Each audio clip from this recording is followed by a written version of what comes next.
Hey, hello everybody. Um, Hello. I'm happy to say that the weather here is very good, and I'm glad that you're all here despite the weather. Um, this is a subject which is probably not that sort of commonly addressed, although it is a very important part of our lives. If I can remember back to my days of living the past several decades, if you like. So it makes me come with a bit of experience in this subject. So I wanted to talk about it because so much of our lives are centered around this, or used to be at some period of our lives. And for many, I think it is not there for various reasons, whatever they may be. So, anyhow, what I'm going to be talking about is the fact that we have this particular type of uh, issue with the species. It's called nature and nurture. So, we are products of nature and nurture as well. Now, when we talk about nature, we're talking about, of course, what we are built in us as biology.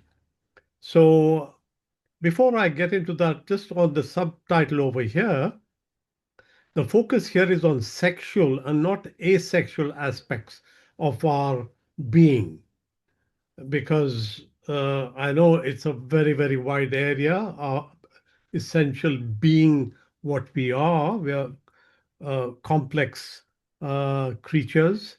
So today we are going to look at nature and the sexual aspects of that is what I'm going to be talking about a little. So coming back to that again, nature is something that has endowed in us for the benefit of the continuation of species. Now, we procreate and we survive. And these rules of survival are built into our biology, which we can just simply say it's in the DNA, which is our database of how processes should take place in our body. Now, that information is hugely complex, and the fact that we have certain aspects of it that we follow in our lives means that we are driven by instinct to do these things. So, these biological rules are the ones that enable the species, as it were, to survive. Um, and what nature has endowed And what nature has endowed with us is in order to ensure that the species survives, it has built into us a mechanism which enables us to procreate. And in procreation, we are given the gift of pleasure, I suppose. If it wasn't there, I don't suppose we would engage with it. So the species would just disappear. So you can see how fundamental a thing sex is, and the fact that there is a pleasure drive associated with that, that makes for the continuation of the species. Now, so that's the biology. Now we come to that was nature, and now we talk about nurture. Nurture, what is nurture? It's really the environment.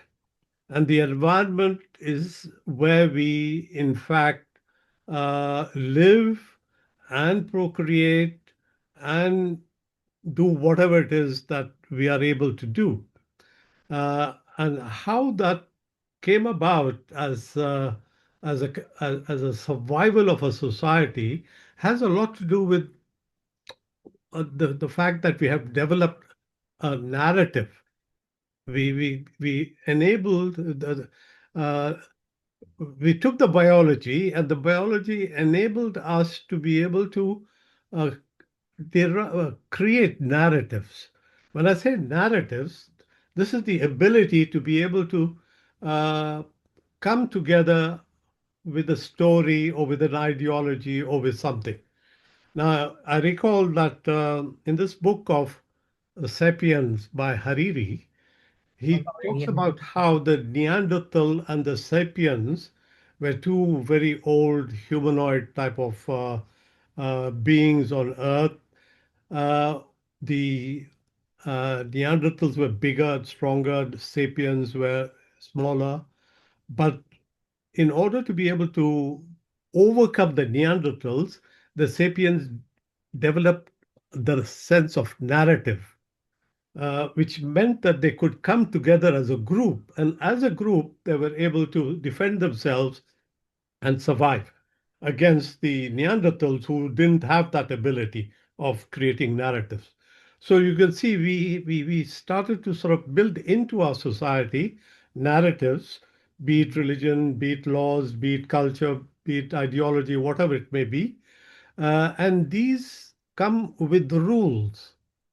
So you can see in our environment, all these types of living environmental social rules uh, followed a certain pattern depending on who was creating it in a way. So nowadays, of course, we have all these types of uh, narratives, which we call laws and religions and all that, that give us the rules to sort of follow and be able to protect society and the continuation of the species. So you can see nature and nurture has built into us the mechanisms for us to survive and continue surviving. So it's a very, very big type of achievement which we are gifted with. And we need to be able to understand a bit more about one aspect of it, which is what I'm going to be talking about today. Let's go and see. Now, sex, this is the nature that's built into us. And we all know it, we've lived through it, we have our own experiences of it. It's quite varied, and I'm sure, you can tell me more about it than I can myself. So, what biology is doing to us through this DNA type of thing is that it rewards it as a pleasurable imperative. The act of creation or procreation, the pleasurable aspect is built with it. Um, if it was not there, of course, life would disappear. So basically, I just want to focus a little bit on that nature aspect of sex that is built in us. So, oops, I'm nature. The next one is shame. Okay, now where does shame come from? So this is nurture part of our being, nature and nurture. Nature gave us the feelings and the drive, and nurture, the environment, gave us the narratives, and along with that, the rules, and the rules then brought about the sense of shame, I think. So societal rules to control order in society, uh, the rules are there. Now, conformity to the general rule, of course, there's no shame at all because we all know and we see it completely in front of us, and there's no question about shame with it. But if it is non-conformity type of behavior that we engage in, then, of course, there are aspects of shame due to this private actions that we may undertake or even have those thoughts which are very private to each of us. So the shame part gets associated with nurture, generally speaking, with societal rules. And then those rules, which are, of course, above board, which nobody worries about conformity type of thing, no particular shame there. But then if it's non-conformity, then shame does come into it, and it becomes private, and it affects both our actions and our thoughts. So let's go on from there. So we know what shame is. Well, let's see what now we said that sex has associated with it this pleasure principle, because sexual satisfaction gives us that. I think, generally speaking, I think I'm sort of safe to say that. Um, so, what does philosophers have, or what sort of views on this? So Freud says, okay, this comes from our id. There's the id, the ego, and the self. Eureka. Yeah. So that id part has that in us, the natural instinct that wants gratification. So he says that comes from there and it drives us. This is what Freud says, and I think it makes sense to me as well. Now, there was another guy called Epicurus, a Greek philosopher, and his view is that life has a lot to do with pleasure is the highest good and a goal of life. So he makes for the fact that we must try and maximize this pleasure as much as we can in order to sort of have a good life. I'm sure there are limits to that type of idea, because it may be that the pleasure is not necessarily sexual in this sense, it could be asexual as well. But here I'm restricting myself to the sexual aspects of it. So here he says, yeah, it's a good thing. And I don't think anybody would argue with that. Now, Bentham and Miller, these are the utilitarian type of philosophers.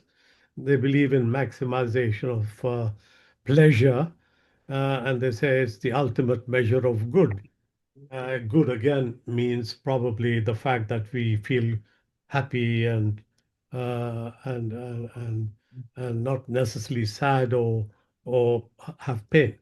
So they all seem to think that pleasure is a good thing for us to pursue, within, of course, limits to the extent that we don't necessarily cause harm to yourself or to others.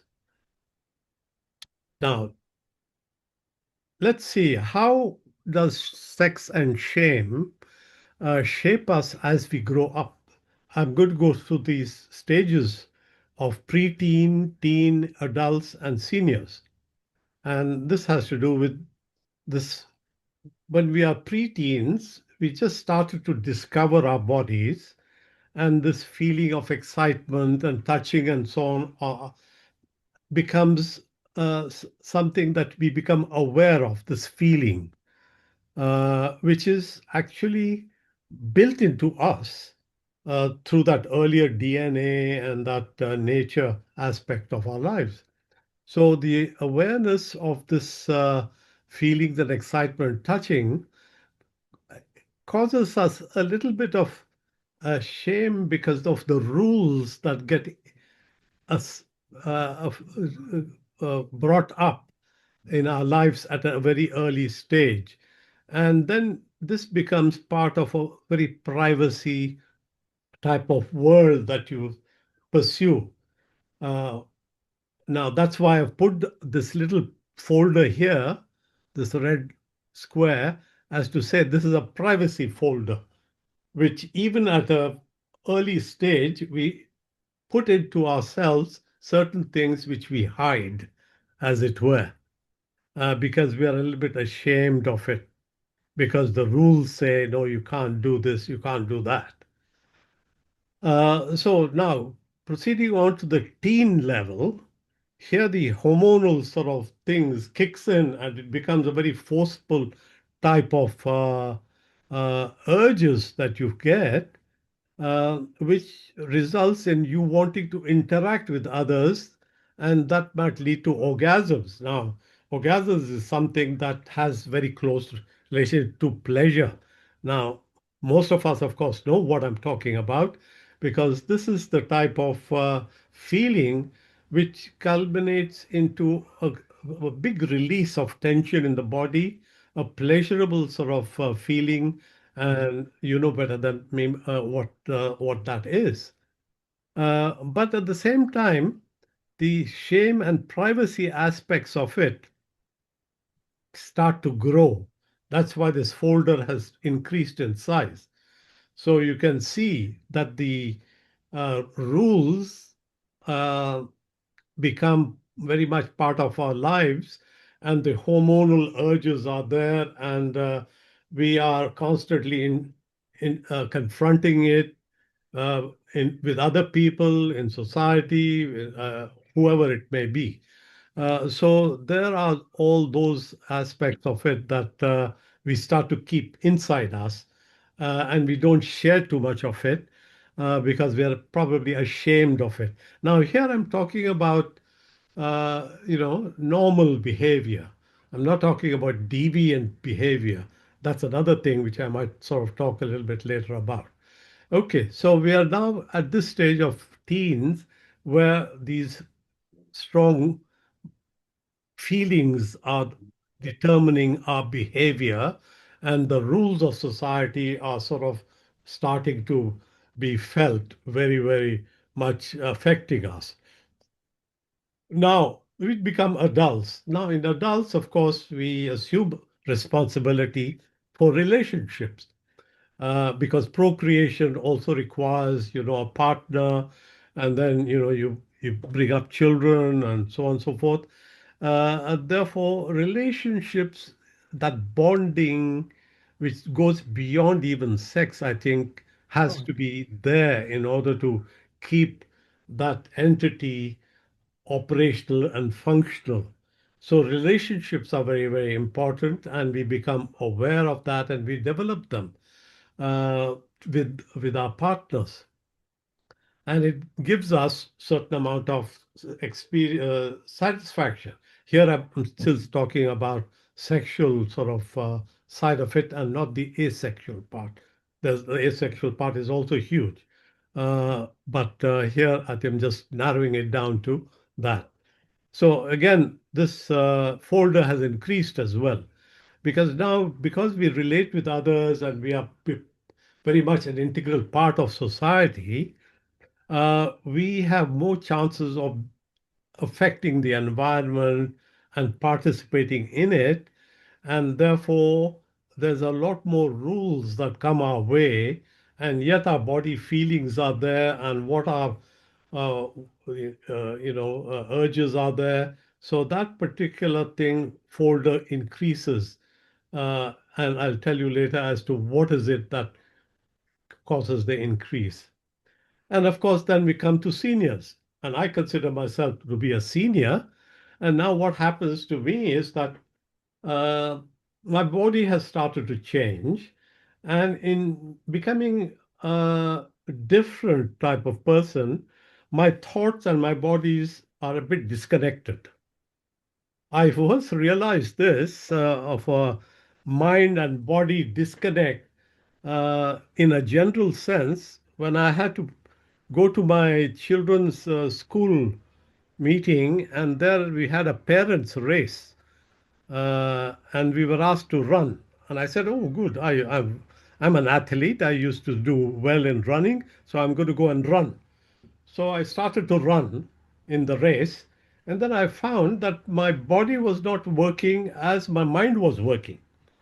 My mind was remembering the movement that I used to have when I was much younger. And therefore, this body had started to sort of slow down, of course, as we all know ourselves. And this disconnect took place, that realization a long time ago. So at this age now, I also feel a disconnect in terms of being able to remember certain things and my body being able to react in a different manner.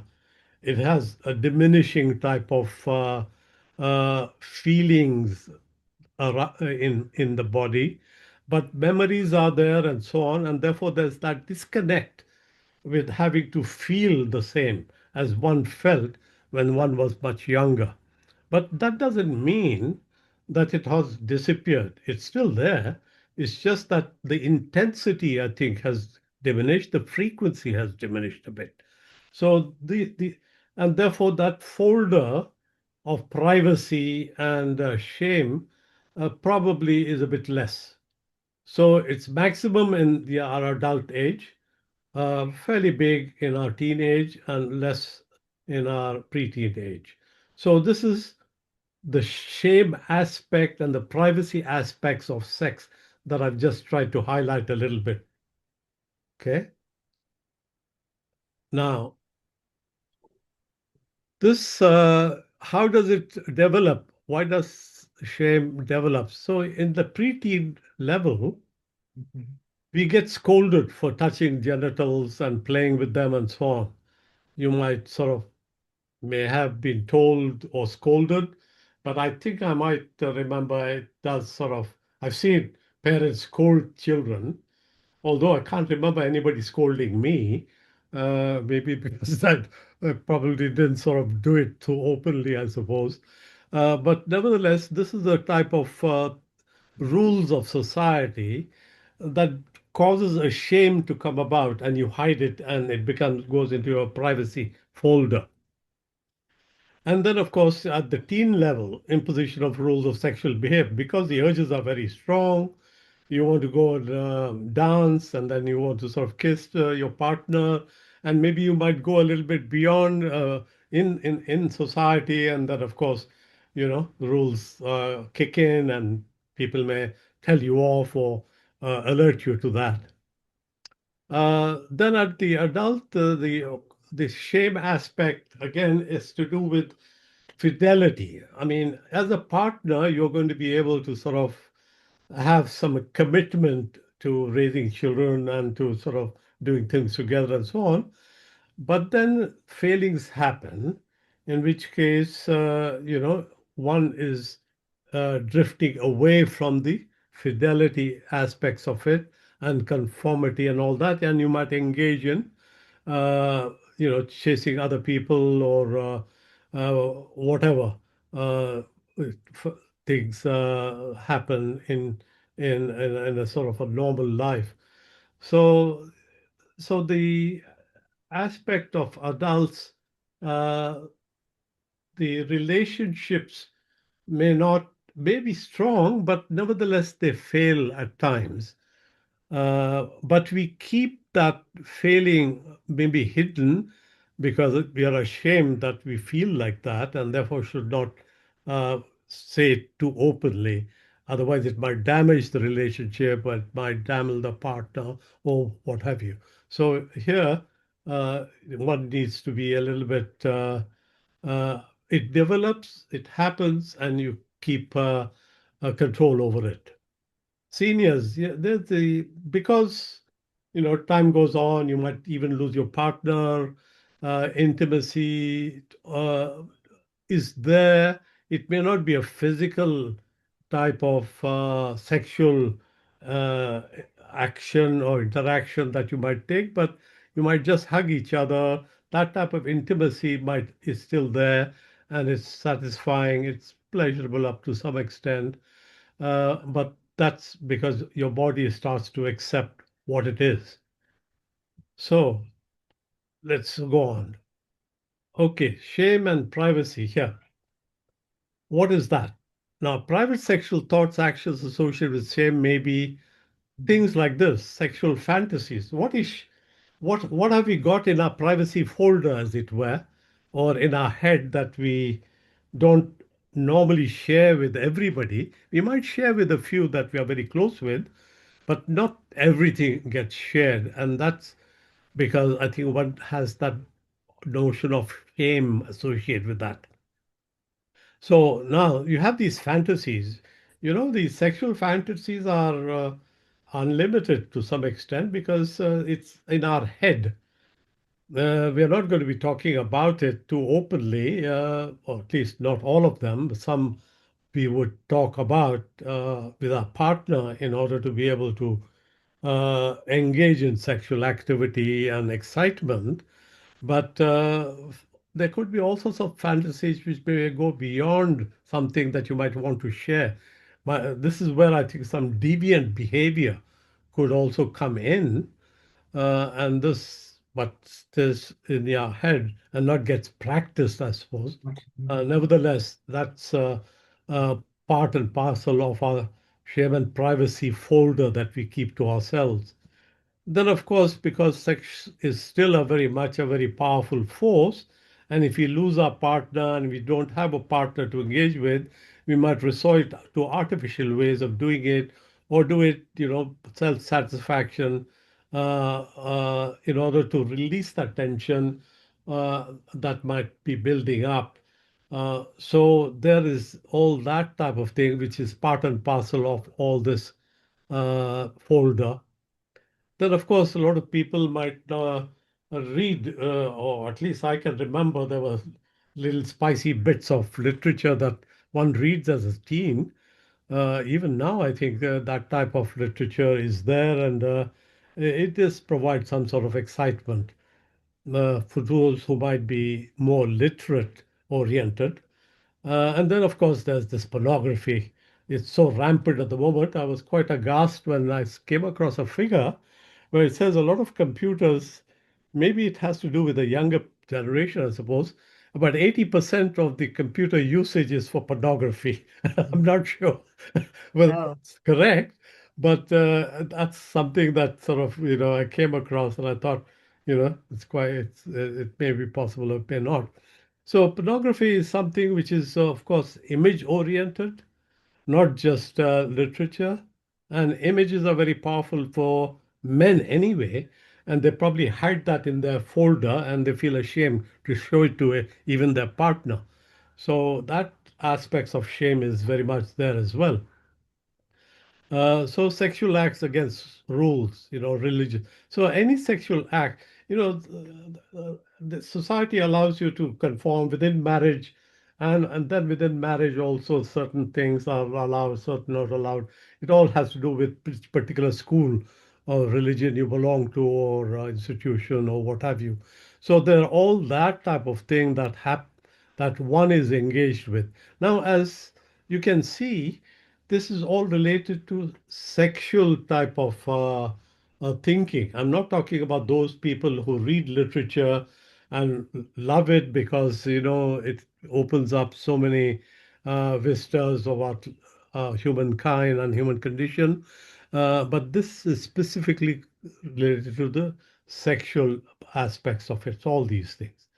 So that's our, if you like, ingredients of shame that we have in our privacy folder, which is in our head, I suppose, in our head, uh, which is still a very much part of our lives, and I think we all accept that. So, okay, that's the last one I wanted to share with you, and I'll stop sharing now, or at least if you've got anything that you'd like to uh, ask about, by all means, you know. could I just thank you so much, Shafiq, before we start? Yeah. That was really excellent. Yeah. I mean, you covered so many areas. Of course, as you rightly say, it's highly complex, but you gave us such a good idea of nature and nurture. I just would like to say that Sigmund Freud saw the development of sexuality very, very early on in life, from the baby's connection with the mother's body. And yeah, just in short, just because this is a psychoanalytic course, um, there are phases that we go through. The first is the oral, where the baby is fed and gets some sort of connection with mother's body.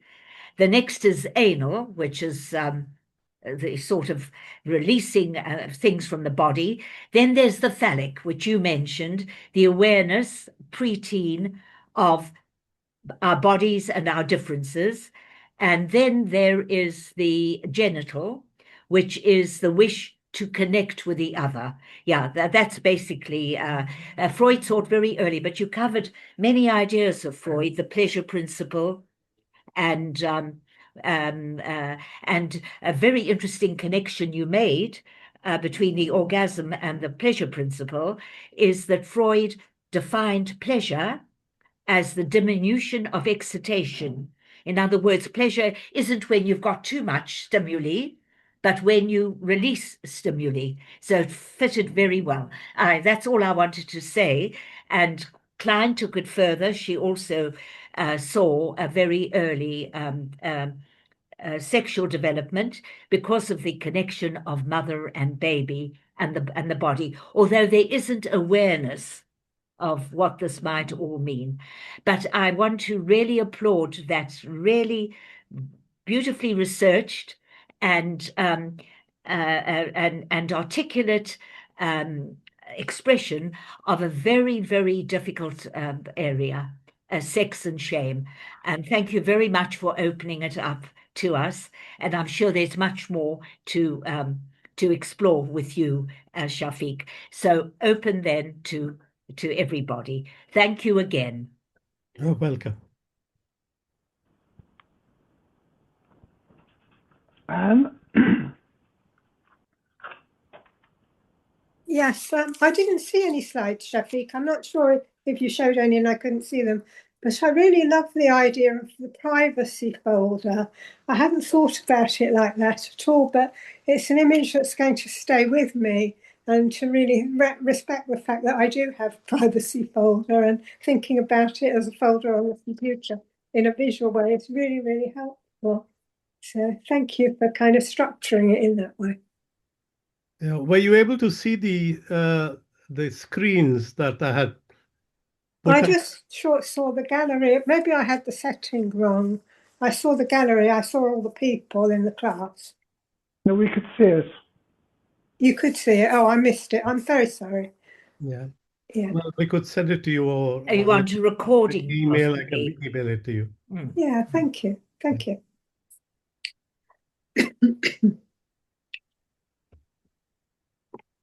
I think Shlomit has got. I see. No, no, there's a hand up there. Yeah, yeah, on my screen. Oh, it's my own, my own thing. Yeah. Sorry, Liz. Evelyn, you're muted, Evelyn. Yep. This is just sort of a very side thing, but Yeah. I've once had a totally blind gentleman who was in his 90s, very good looking still, with silver hair, beautiful figure and everything. And his wife came to see me one day and said, Evelyn, I'm very worried about, I call him John, about John. So I said, oh, what's the issue? Well, she said, his sexual drive is so great that he keeps on wanting to have sex. Surely this can't be right at his age, and it exhausts me. So I thought you'd rather enjoy that light-hearted bit. Yeah. Well, Yeah. she couldn't, which is understandable. She thought this was unnatural, and what was wrong with him? There was nothing wrong with him. He was just still very sexually aware and able to do it. Yeah. And thank you, Shafid. It was a great presentation. It was so clear. Thank you so much. Thank you. One of the things that I'd like to just add is that as the body changes, which of course all of us are undergoing as well, um, the fact that uh, the the thoughts are a little bit disconnected is an Hmm. interesting sort of problem for us to deal with. Uh, and therefore, you have these stimulants and so on. Alcohol is very much there for a lot of people. Uh, Viagra may be there or whatever that stimulates the body a Mm. bit more because the mind is still working uh, Yeah. at a different rate. And therefore, in order to get the body to respond a bit more, these other things come in and fantasies come in, Mm. alcohol comes in, Viagra comes in, sex toys comes in, conversation comes in, if you have lucky enough to have a partner. These sort of things, I think, help to keep this show going in a way.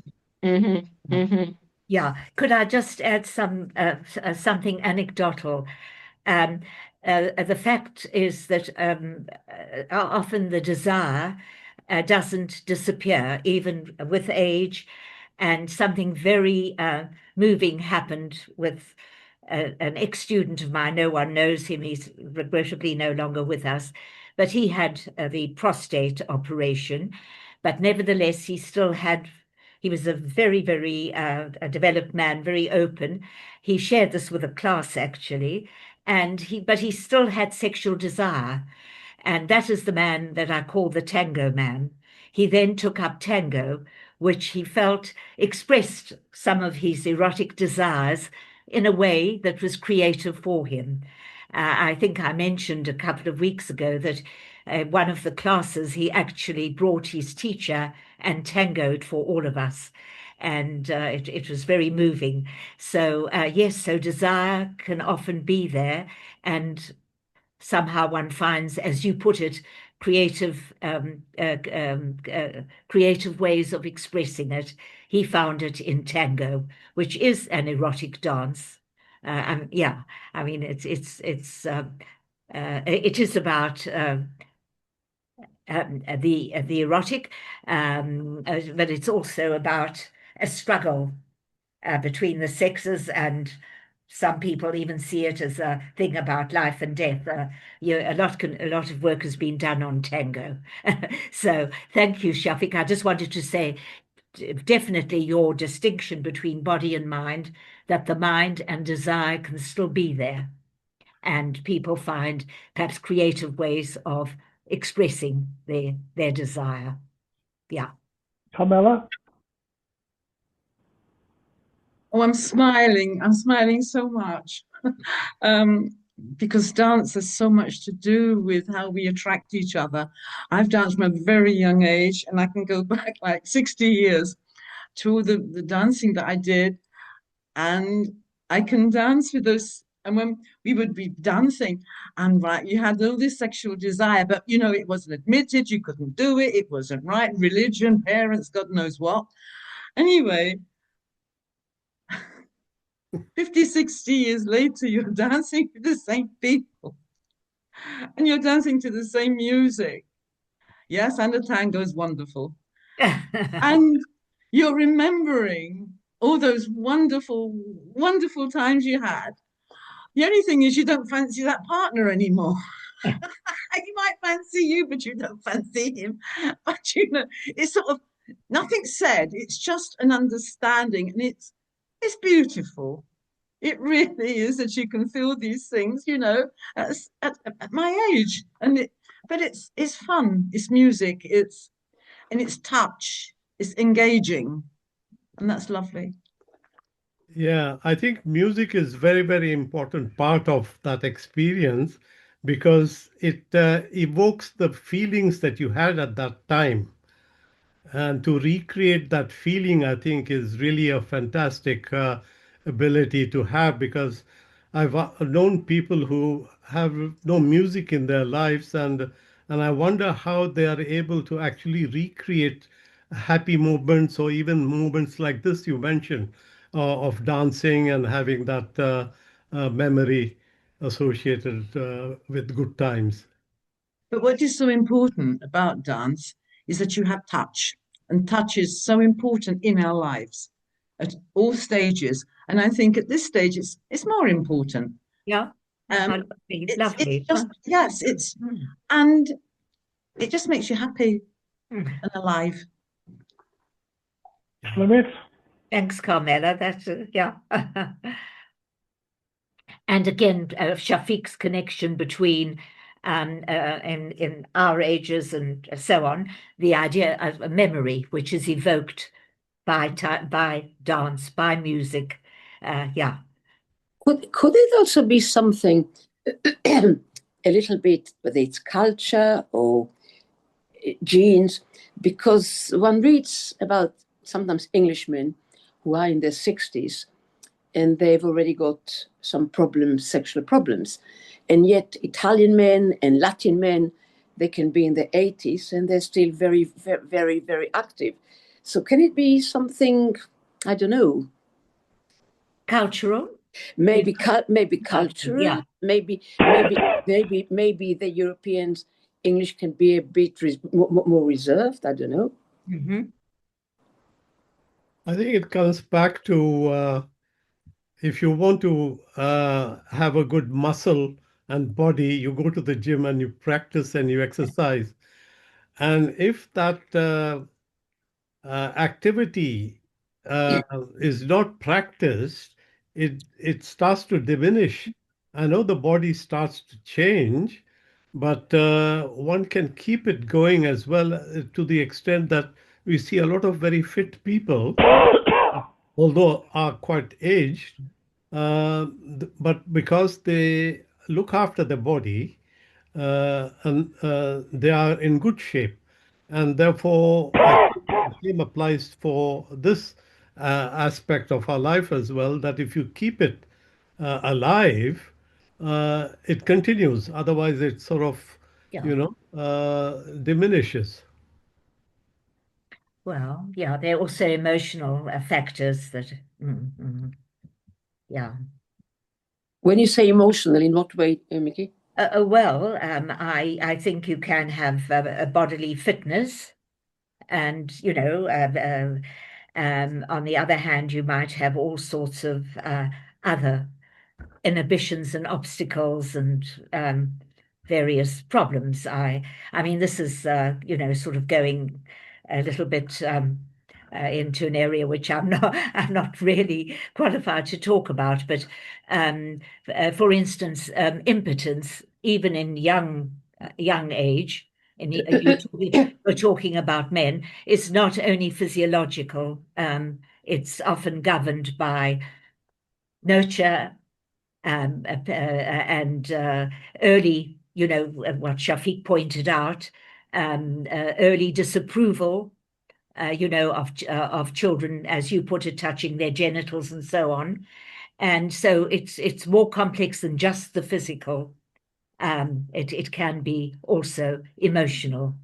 And it's not only connected with age, it could be at any age, even though you might be a marathon runner or anything else. So there are emotional factors. I do agree with Shafiq. Of course, the fitter you are in every sphere, the more capable you are of enjoying all the things that life is about. Yeah. So, I don't disagree with you, Shafiq, but I think there is another level as well to it. Yeah. Evelyn? Following on from what Shafid and Shlomet said, going back to my 92-year-old, Yeah. just to say from the cultural point of view, again, he was in the minority because he was very English in every other way. Very stiff-lipped normally, very precise, and so on. So, but what I think I would agree with you, Shlomet, that was more of an exception. Thank you. Thank you, Evelyn. Right. Any other ideas or comments or questions to Shafiq?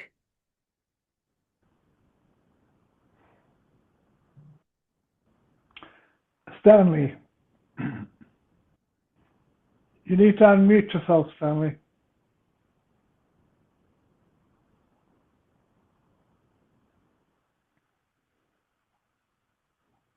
Yeah, you're unmuted. I'm muted now, yeah. I directed a play a couple of times, actually, called The Disputation. And this goes back to 1492, where there was a whole debate about whether the Jews in Spain should be expelled or convert to Catholicism or leave. And there was a whole debate about that. I won't go into that, but one of the scenes was quite interesting because the rabbi who was representing the Jews wanted to stop the disputation, went to see the king, was very sympathetic and fair-minded about the whole situation. His wife wasn't, but the king had a mistress, and this is where it gets a bit racy. And he said, Rabbi, sit down. I want to ask you, is it a sin to commit adultery? And the rabbi said, no. A king should take his pleasure like a lion. That's his actual words in the book. And he said, but he loves his sin. If he loves his sin, he said, no, it's not a sin. He said, providing they're willing partners. But where he did commit a sin was with Bathsheba, because she was a married woman. That was a sin. And I'll leave it there. And it's a very funny scene in the play. Oh, thank you, Stanley. Yeah, yeah, yeah. Yes, of course, He was that was worried about that. David and Bathsheba sending Yes, his exactly. husband to war, and yeah. Yeah, by the way, on Women's Hour today, it was Right. very relevant to Shafiq's. There was a whole sort of analysis of this thing called polyamorous relationships. Louise, you're nodding. Did you hear it? No. No. Well, yeah, it was at Women's Hour. You can probably get it on BBC Sounds. And again, there are very strict rules in polyamorous relationships, which they call ethical, which is that you have to share. These are open marriages where, Oh, oh. yeah, but you have to share with your partner, your husband or your partner or your wife, everything that's going on. I wasn't awfully convinced, but it sort of was interesting psychologically that there are people who can cope with that sort of thing and sharing each of those polyamorous relationships with a husband or wife and remaining a couple and having children even. Anyway, of course, we know that monogamy is a fairly new thing in civilization, the marrying of one man and one woman. Most societies were Back, I'm at a meeting. polygamous, yeah. In other words, a man was allowed to have many wives. We have societies as well which were polyandrous. Polyandrous is having many husbands, not too many societies of that nature, but certainly polygamy was the rule of the day until religion came in. And eventually the norm was one man, one woman. Yeah. So thank you for Stanley for that. That's interesting. Wouldn't have imagined a rabbi would have said that, but it opens one's mind to all sorts of things. Yeah, Nikki, I'm reminded when you mentioned about the polyandrous type of setup, yeah. the Himalayas, there's a tribe that a woman marries all the brothers in the family because the amount of land they have is very little and they can't produce, they don't need more children. So all these guys get together and produce only one child by that woman.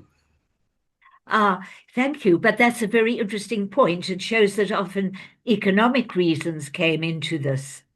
Yeah, and not only not only sexual reasons, but economic and social reasons. Yeah. Shlomit? Well, actually, that is to Mickey for the point you made with this polygamous. What is the point of marriage if people are polygamous? What's the point? Well, this polyamorous business, having many partners, the woman who has written a book about it, I didn't get her name, an American woman. Um, the marriage is still about sharing children. They don't have children with the other partners unless there happens to be a mistake and the woman falls pregnant. However, they share that. They also share money and they share a home. This is what she said. This is the basis. And of course, they share everything with each other. There's total openness. Otherwise, it's called unethical. It's called ethical if you can have that, all the, different partners, but you share it with your husband or wife. I'm not convinced by it because I think she did go into everything, jealousy, of course, and she ascribed jealousy, which is such a natural human emotion, to the fact that if you're jealous, and I had my doubts about that, it means that you are insecure. Well, of course, it is, but it's so understandable that you also have fantasies, as Shafiq rightly put. We all have fantasies, and you obviously, even if you share everything, you can still have a fantasy that your husband or wife, your spouse, um, prefers the other, the other man or the other woman or other women and men that they are. So it's more complicated, I think, than this woman was making out. But if you can get it on BBC Sounds, it's quite interesting. Her making a case for polyamorous ethical relationships. Yeah. Well, you talk about Freud a lot, and Yes. I've been to his nephew's exhibition recently. Oh, Lucian Freud. Yes, because I think he's a brilliant artist. He is. Having said that, when I talk to people and talk about him, what a brilliant artist is, a lot of people actually don't like him because he slept with many of the ladies, and also he apparently seems to have a lot of children all over. So a lot of people actually don't like him because of that. Well, we are judgmental of that, and we wonder. I think that's a very natural reaction. I'm not making a case for polyamorous relationships and using your models, as sleeping partners as well as painting them. But it does happen, and So the whole area is very complex, but Shafiq has drawn our attention to that in an exceptional way and with great clarity. So we have Ruth and Evelyn. Is your hand up again? No, Evelyn, it's Ruth first, and Ruth first. Ruth first. Yes, just an observation that the rabbi was very sexist because it's okay for the married man to have other partners, but it's not okay to have a relationship with a married woman. As we would say in Hebrew, b'diuk. Yes. Yes, Da. Yeah, no, that is true. That is very patriarchal, isn't it? Yes. Yeah, very patriarchal. It's fine, it's okay for the man, and yet it would be very frowned upon if a woman were to indulge in adultery, as it were. Yeah. Okay, Ruth. You're muted now. I just spoke, Les. Ruth was made the point about the sexism. Okay. Yeah. Anyone else like to come back to anything Shafiq said? And thank you with a shame, Shafiq. Again, we did quite a lot of work on shame. Well, if Helene has got a hand up. Oh, good. I'm not quite sure how to express this, but Shafiq mentioned that if procreation was not pleasurable, we wouldn't have so many children. Now, presumably, obviously to have the children, you need two partners. So the pleasurable side, you can still have pleasure without having children for some, and so it really we only speak about the male part of the partnership, presumably. Okay. No, Well, you don't. I'm not making myself clear. Or am I? well, I am assuming here, from my own experience, that women also experience this orgasm and pleasurable feeling, not just the man. Not necessarily at procreation. not necessarily for procreation purposes.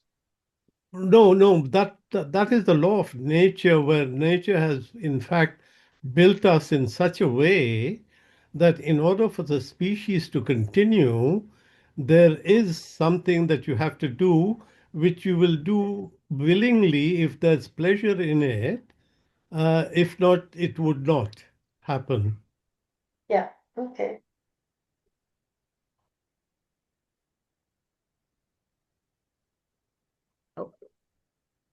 Well, thank you so much, Shafiq. And I'm sure in months to come, this areas that you've mentioned and very, very fascinating points will come up again and again.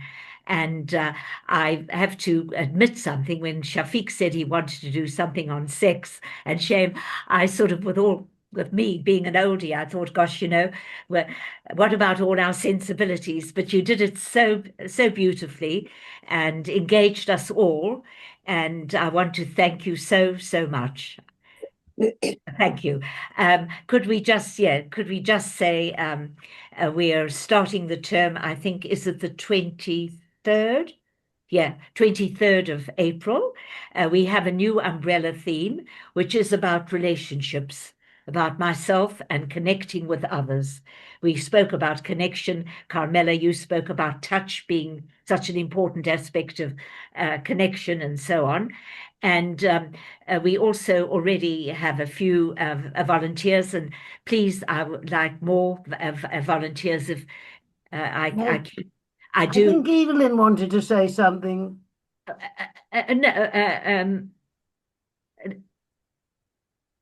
Evelyn, you muted.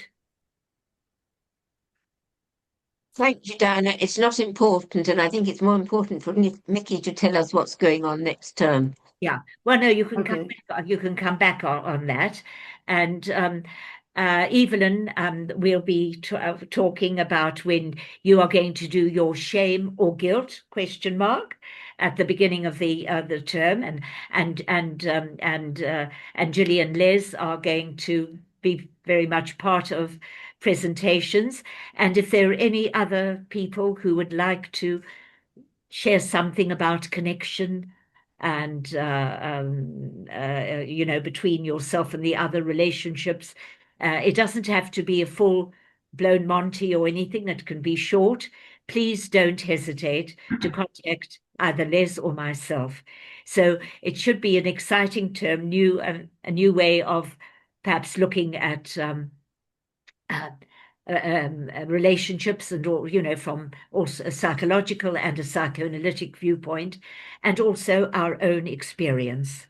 So I want to wish you all a very, very happy and creative holiday, and look very much forward to having the pleasure of seeing you all at the beginning of term. Thank you so much, Les. Thank you so much, Julie. We are working in a team now, and for me, it's a privilege. I've had a long teaching life.